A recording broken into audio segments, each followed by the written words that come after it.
Evening all, and welcome to episode 11 of Kerbalism. Now last time out we were in the final throes of rescuing Jeb and Bob, so let's jump straight back into it.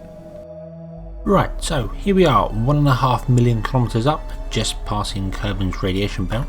Now I had to redock the vessels because I did cheat a little bit. I brought the two craft back and discovered that when one enters the atmosphere you can't switch to the other one. And because the other one isn't loaded in the physics engine, it doesn't get any drag in the atmosphere and just shoots off into space and your Kerbals die. So yeah, that was bad. I quickly went F4 the game and managed to come back to an autosave which was back out there somewhere. So yeah, I'm going to have to bring these two in separately but very close to each other. Otherwise it's just not going to work. So I need to do some resource jiggery pokery, I think. And first and foremost, let's get food and water into the pods. And there we are, there's that bit done. And now oxygen as well. Oxygen to those two. And there we are, all done. Right, now the reason I've done that is because obviously I'm going to disconnect this part and drop it off. So let's do some science here, shall we? Well, we've already done that, so whatever, doesn't matter. And I know we've done mysterious goo, but let's let's just to make doubly sure. Right, I'm going to drop off that part of the craft, so the pods wouldn't have any oxygen or food. I know Valentina managed to make it home and not die, but they're a long way up. Valentina was basically bounced off the atmosphere when it happened, so we should be good. I am going to transfer the monopropellant. No, I'm not. Possibly that tank. Yep, there we are. Because this pod doesn't have any monopropellant, so might as well put it over there. I think I might use that all up for, although we are going to get caught by the atmosphere fine. I could really just dump these off right here right now and it would be fine. So let's once again fill up those pods. There we are, there's the food and water done. I think I'm going to steal oxygen from well, probably that one, I think. Not that it particularly matters. Let's put that back in there. Now I'm refilling this one with oxygen even though it's got the 4 tanks on the outside, because I'm not sure if those tanks are going to survive re-entry. They may get burnt off. Yeah, I'm not really sure on that, but well, we'll see. I think that's about it. So, right. So we're going to slow down time again and decouple here. Undock, there we are. Right, and we're going to point retrograde. Same on the other craft, point retrograde. The parachutes have an auto deploy when safe, so I can launch them now and not worry too much about them dying, exploding or going terribly wrong. So I'm going to do that. I'm going to drop everything like that, fire everything, come back to this one, and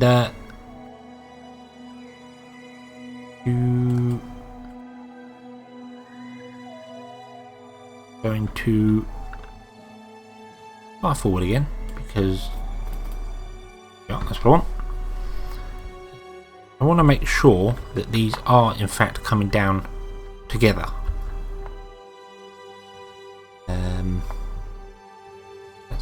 speeding me up. Don't do that.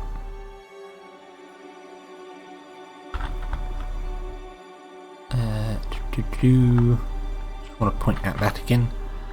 That using the RCS very, very gently is really sensitive. I just want to try and get us at roughly the same sort of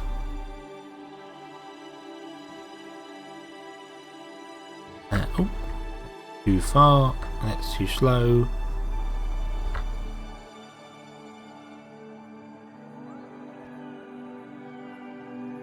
That's about right. So what I'm going to do is I'm actually going to leave this attached for a minute.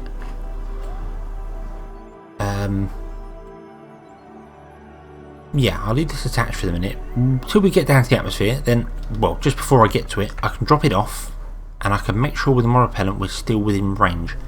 I can't remember what the physics load range is, so I want to basically keep them as close as is absolutely possible. Obviously, this craft is heavier, that's the word I'm after, and that means gravity affects it more. I might be talking complete rubbish there, I'm not 100% sure, but I believe that a heavier vessel will reach the ground first, although there is a terminal velocity, but yeah, I think in space a heavier vessel will gain momentum through gravity faster. Not that I know if KSP actually renders that, but yeah, anyway, let's deploy. There we are. We've still got a bit of monopropellant left up here, so we can still adjust these. And I want to go orbit retrograde. And nope, we're not interested in the fuel tanks. We're interested in that one, orbit retrograde.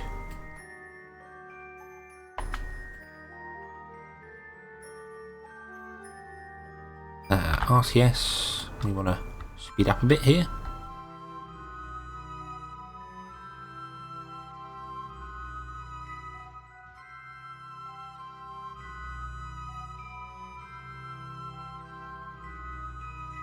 And a bit more by the looks of it.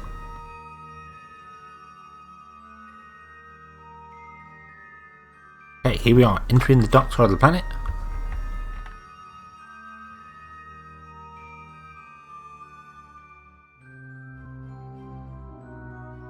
Yeah, I want to be close, but I obviously don't want to be crashing into each other. That would be a very, very bad thing to do. Oh,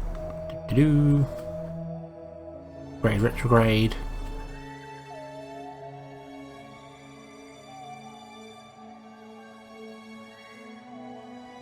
Rid of that target. Untarget. There we are. Retrograde. This is going to be a lot of switching between vessels. We've got a target again. I don't. Retrograde.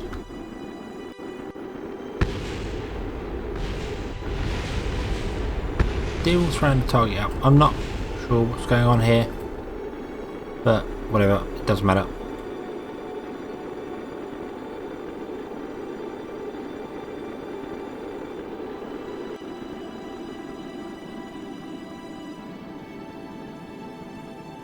Oh, that's not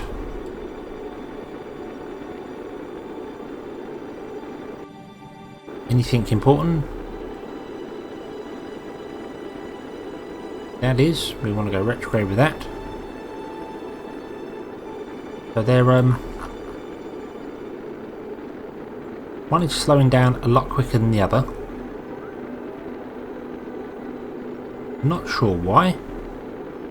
They're both essentially the same craft, although yeah, that does have the solar panels and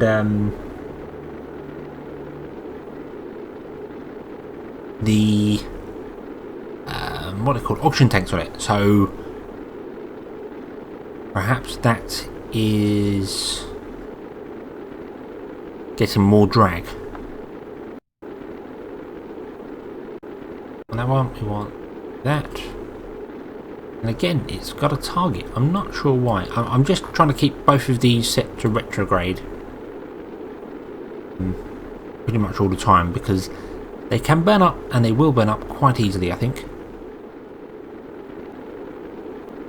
I do hope... Yes, we are. We're both caught. They're both caught. One's going to land before the other. That's fine. That's absolutely fine.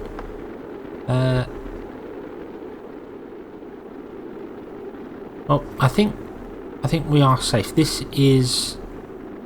yeah, definitely slowing down more than the other one. That's okay. That's not a problem. Right. Well, I think we're... I think we're fine. I think...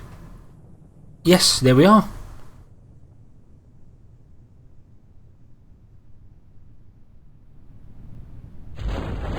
There we are. There's the parachutes.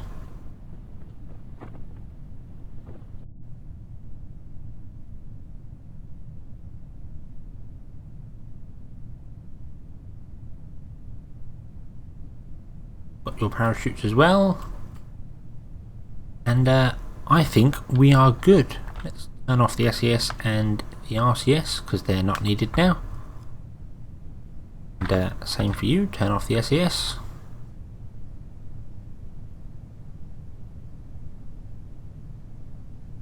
And bring them home. That is the first time I have ever done multiple vessels at the same time. I've never before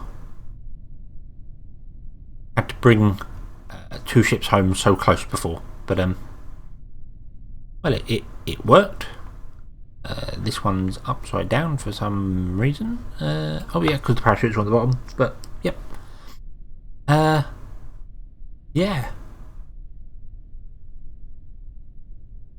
Yeah, quite happy with that actually.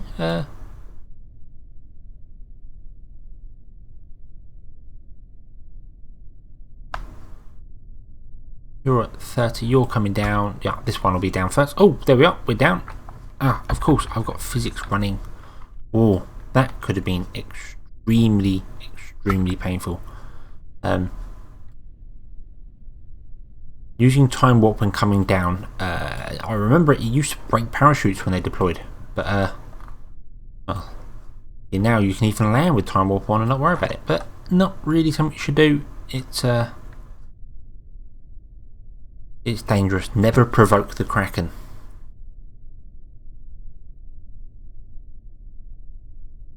So down we come. And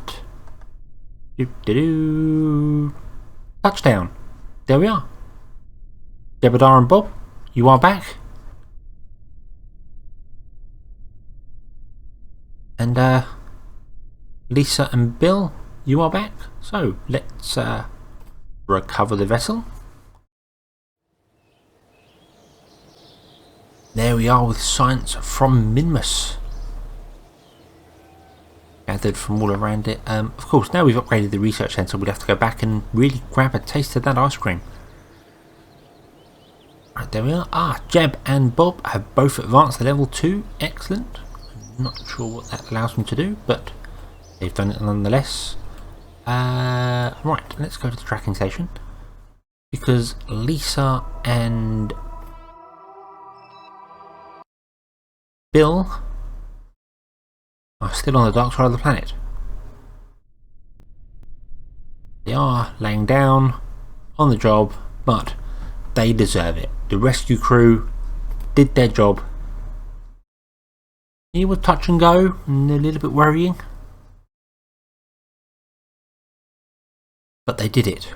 It's successful. We have successfully managed to rescue Kerbals from almost certain doom. I am so pleased.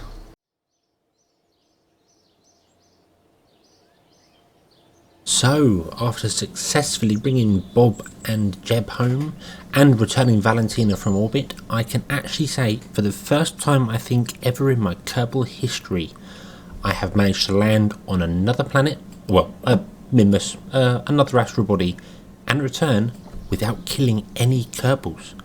either I've done it on the trip there and back, or I've done it beforehand, but I think I've actually achieved something that I've never done before. However, there are Kerbals that aren't as lucky. If we look at some of the contracts we have Kerbals stranded in orbit.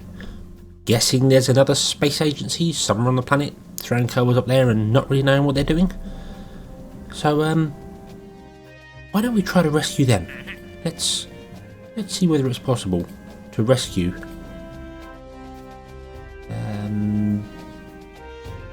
Kencia. It's an interesting name. And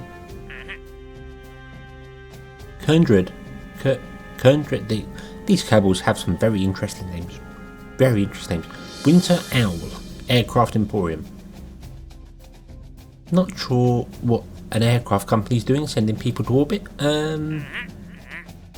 But the research and development department, that makes more sense. So we've got 5 years to rescue that one, and 11 years to rescue them. Normally they die before that, obviously because of life support and things, but Kerbalism doesn't actually load them in the life support or resources manager until you get close to them. So they're fine. They're fine for the time being. Let's just see where they are. So move that out of the way. Kencia is there on a equatorial orbit. That's quite easy. Kendred is in orbit of Minmus. So an aircraft company managed to put someone in orbit of Minmus. That's interesting. Okay. So what's the plan? Let's build a craft to go to Minmus, rescue Kendred, come back to Kerbal, grab Kencia, and then return to the surface. Yeah, I think I can do that all in one go. Yeah, why not? And here we are with the Rescue 3 Mark II. Now, the reason it's Mark II and not Mark I is because I actually launched this vessel already. I managed to get all the way out to Minmus, out here, get into a sort of orbit of it, quite a big orbit of it, and then discovered when it went to the dark side that it didn't have enough battery power. It couldn't survive with life support going throughout the night, and had to use the engine as an alternator to keep the life support alive, so at least it didn't die. So I had to abandon it and bring it home. The reason you haven't seen that is because my recording software decided to give up. Just after I got into orbit of Kerbal, it went to recording grey and blocky and things and no sound, and it all went terribly wrong. So I've decided to finally dump Plays TV and go to Open Broadcast Studio. So hopefully this looks alright to you. I've done a bit of testing with it. It seems okay. Let me know if you see any major differences to it, particularly with the sound, because I'm not sure I've got the balance right yet. So yeah. But anyway, I am going to launch this vessel into orbit. Now, I want to say thank you to the Duck 700 who pointed out the inclination on this. It allows me to launch not just straight in inclination, and Minmus's inclination is 6 degrees.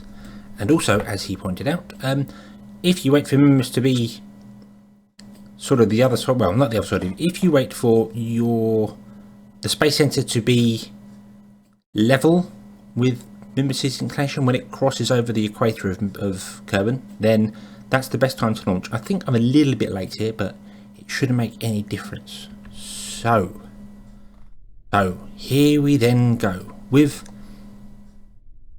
the Mark III, the Mark II even. I am going to change one of these settings here. When I first launched this, it didn't go up very well. It went up okay, but it burnt too much fuel getting there. So I'm just going to let it go straight for a little bit longer. And yeah, hopefully, fingers crossed, I will see you in orbit.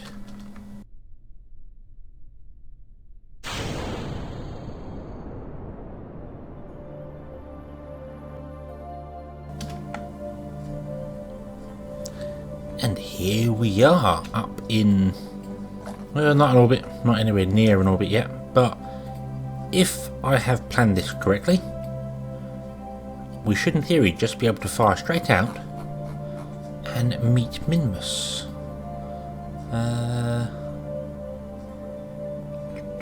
Bring that back down again, that was a bit too far. And yeah, I saw it, there was an encounter there.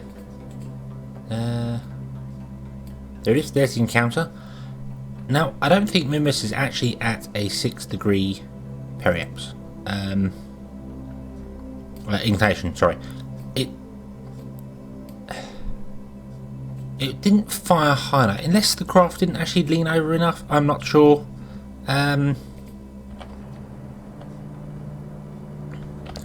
But anyway, we're heading back down again now. Need to be aiming up a little bit here because it was a very, very steep ascent, as you can see here. It's gone up very quickly and would come back down again. I think that should have been lower. That should have been possibly even nothing for a craft this size. I'm not sure. It could also be because there's no wings. I didn't actually put any little wings on here, so maybe it couldn't lean over enough. Maybe it's wrong. I'm not sure. The wiki does say Minmus's orbital inclination is 6 degrees. That doesn't seem right to me. But anyway, we're going to go for this. We're going to launch the craft. I'm going to pull this up much steeper. About 45 degrees, I think. There we are. Hold it about there. Before we start burning up in the atmosphere again. Because we have re-entered the atmosphere. We've actually come back into Kerbin's. Not what we want.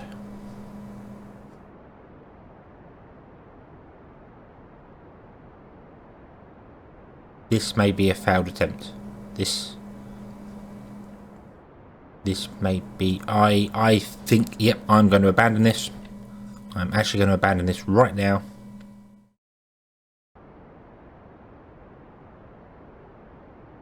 I'm going to bring us about, turn the RCS on because we can use that, and just slow us the hell down.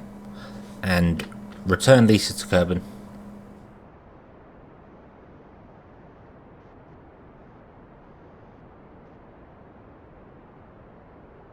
Really need to work on that ascent. That was terrible. Utterly terrible. So yeah, right, we'll bring Lisa safely home, and I'll see you back there.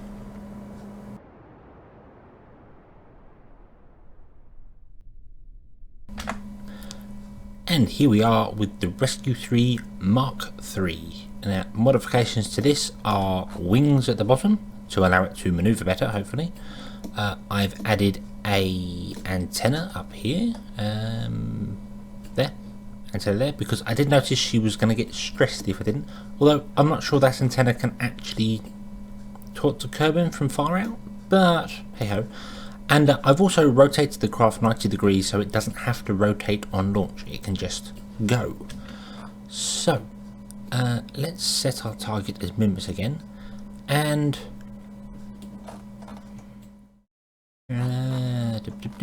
line up with Minmus's yellow lines. There we are, and see that the KSC is still in a good place. So, you, 0, straight off the launch pad, you can turn over. I don't know if that's good, I don't know if it's bad. Let's find out.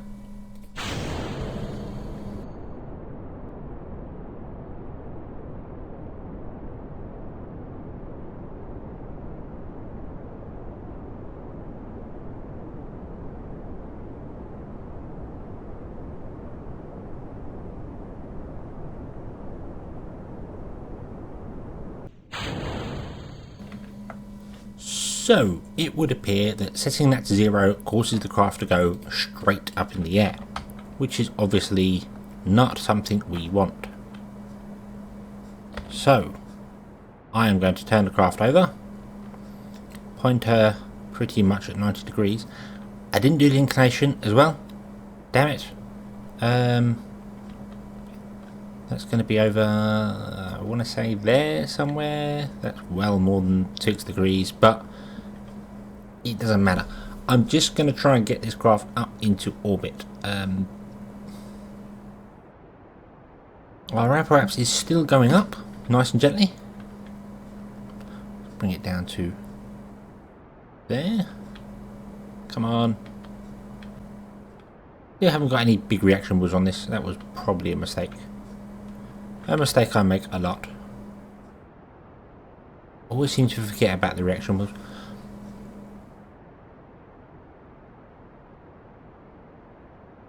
Well, there we go. Our apparatus is still going up.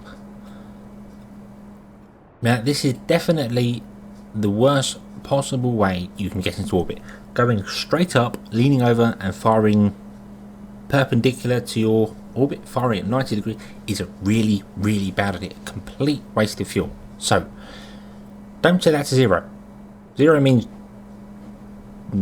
don't work, basically. So, yeah.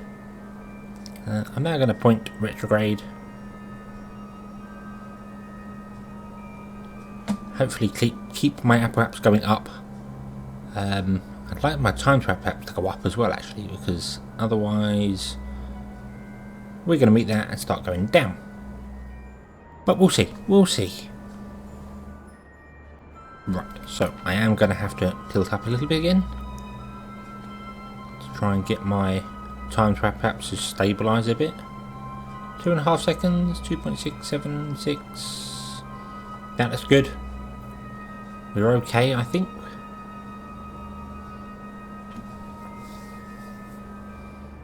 I didn't realise that setting that to 0 would cause it to go straight up. I thought it would just turn over instantly, so... I didn't change that as well. I don't know what that's doing there. That's just gone up on its own as the cross flown away, so... bring it back down again. Okay, we're good. We are good.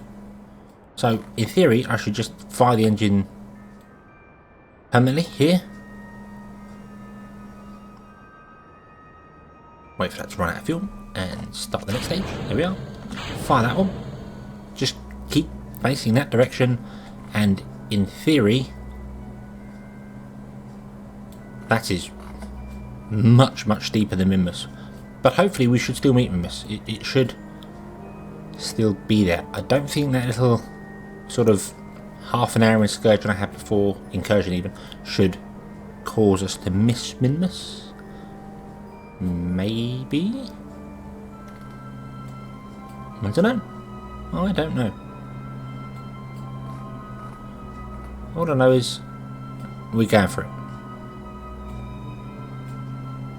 Whether this is ill-fated or not, I'm not sure. I don't know what that is. That's a contract, I'm guessing. It looks like a contract circle, but I haven't taken any contracts that I know of. Oh, yes I have. Position a satellite in polar orbit. I'm not sure when I took that.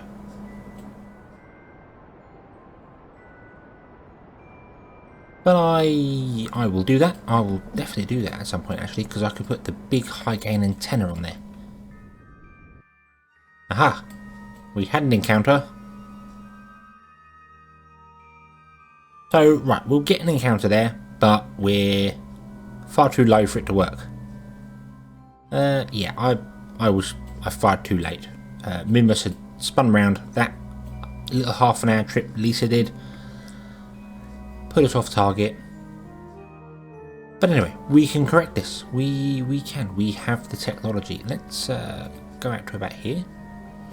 I'm using that probe as sort of a marker for doing manoeuvres and things. It seems like a good distance away from the planet.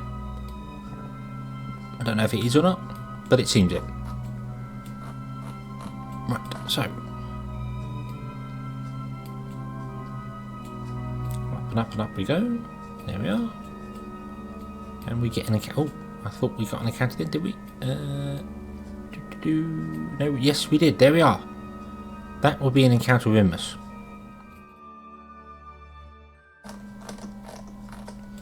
It'll be an encounter up there.